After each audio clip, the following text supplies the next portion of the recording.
Bom dia para todos, a paz do Senhor.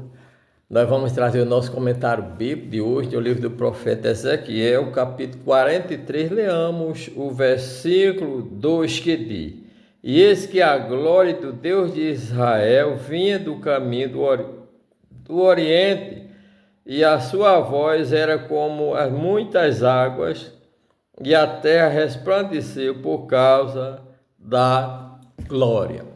Então, meus amados irmãos, nós vemos aqui, lá no capítulo 8, 9, 10, daqui do profeta Ezequiel, acho que o 11 também, nós vemos que por causa da abominação de Israel, por causa da idolatria do povo de Deus, por causa do pecado do povo de Deus, por causa do pecado tanto dos sacerdotes, como também dos profetas, como também do povo de Deus, e as abominações que foram colocadas dentro do templo de Deus, nós vemos que a glória de Deus, ela sai do altar, vai para o meio do templo, depois vai para a porta do templo, depois fica acima do templo, e depois a glória de Deus vai para cima do monte. Nós vemos essa sequência da glória de Deus saindo de dentro da casa de Deus por causa do pecado.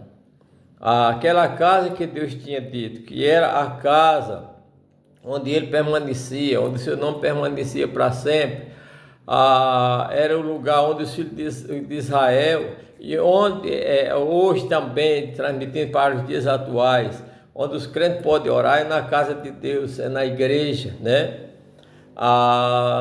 E aí nós vemos que Deus quer habitar no templo, na igreja.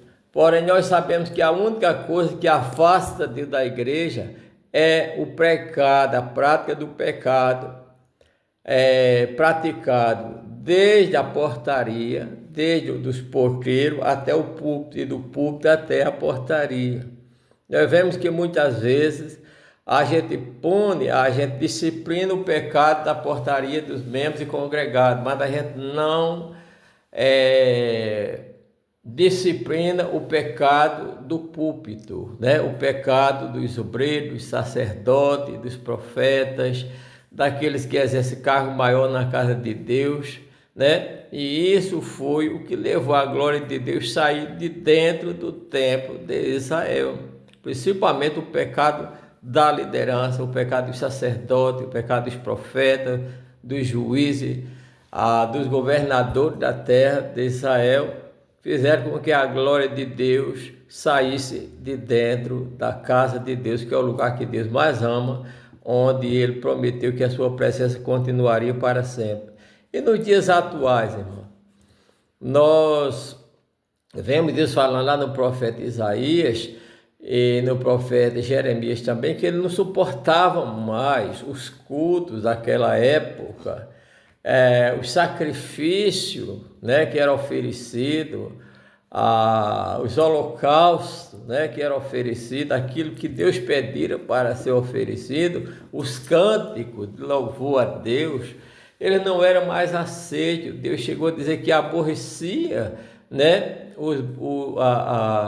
os instrumentos musicais, o som e o sacrifício, porque Samuel diz para o Senhor: é melhor obedecer do que sacrificar. Esse que obedecer é melhor sacrificar, não é? Então, o Senhor não tem tanto prazer em sacrifício, senão que se obedeça a sua palavra.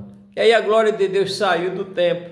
E aí nós vemos que depois das profecias aqui, que Deus profetiza, que o Senhor denuncia o pecado do povo, que o Senhor chama o povo ao arrependimento, né? Que o Senhor profete também a condenação sobre os países de Babilônia, Egito, Assíria, Síria e todos aqueles países que sacrificaram Israel, né? Aqui no conteúdo desse livro de Ezequiel. Depois que o Senhor mostra também ao profeta a restauração do templo, né? Do templo de Jerusalém, mandando ele medir o templo, né? E disse que passava um prumo dentro do templo, tal. Ele tirou a abominação de dentro do templo. Quando houve arrependimento dos membros congregados, mas também principalmente da liderança, então a glória de Deus decidiu voltar para o templo. E agora aqui no versículo 43 diz: então me levou à porta que olha para o caminho do Oriente, e eis que a glória do Deus de Israel vinha do caminho do Oriente, e a sua voz era como a voz das muitas águas, e a terra resplandeceu da sua glória. Que coisa linda, né? Não é ver a glória de Deus, é sentir a glória de Deus. Assim como lá no capítulo 6 do profeta Isaías, que diz que a glória do Senhor encheu o templo. Nos dias de Moisés também, na inauguração do templo, quando Salomão também inaugurou o templo, a glória de Deus encheu o templo, de sorte que os só sacerdotes não podia ministrar. Isso é que é culto, irmão, isso é que é glorioso. Riquezas, bem materiais, pecados são passageiros, são prazeres momentâneo, que destrói a vida, destrói a alma do homem e afasta o homem de Deus. Mas a presença de Deus no culto, oh, como é glorioso. E nós sabemos que esse templo de Deus hoje é a igreja, um lugar onde Deus habita, mas principalmente que o nosso templo, o nosso corpo seja santificado, que a glória de Deus, a presença de Deus esteja dentro de nós, porque quando a glória de Deus está dentro de nós, que a gente chega na igreja, a glória de Deus se manifesta através do seu povo. E aqui nós vemos a glória de Deus encher o templo, a sua voz era como a voz de muitas águas, que coisa linda, e resplandeceu a sua glória dentro do templo, assim como em Apocalipse diz que a sua voz era como a voz de muitas águas, né, irmão?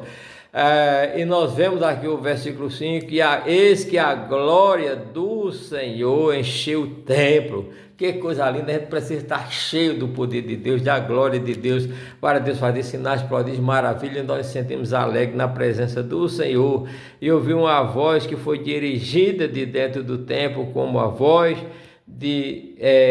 por diante de mim, não é? E diz: filho do homem, este é o lugar do meu trono e o lugar das plantas dos meus pés, onde habitarei com os filhos de Israel. Então nós vemos que esse Deus quer sempre habitar conosco, esse Deus quer sempre estar no nosso templo físico, no nosso corpo, e também no templo construído de madeira, de material de construção lá, o templo rebocado. A presença de Deus também se faz, não é? Ele diz que Deus habita neste lugar. Então, meus amados irmãos, que nós possamos buscar a presença desse Deus. Moisés disse: Senhor, se a tua presença não for conosco, não me faça sair deste lugar. E nós até dizemos, irmão, se a glória de Deus não estiver conosco, a presença de Deus não estiver no culto, então se tem a presença de Deus na igreja, não adianta cantar, pregar, evangelizar, fazer a obra, porque a presença de Deus é mais importante que todas essas coisas. Que o Senhor vos abençoe.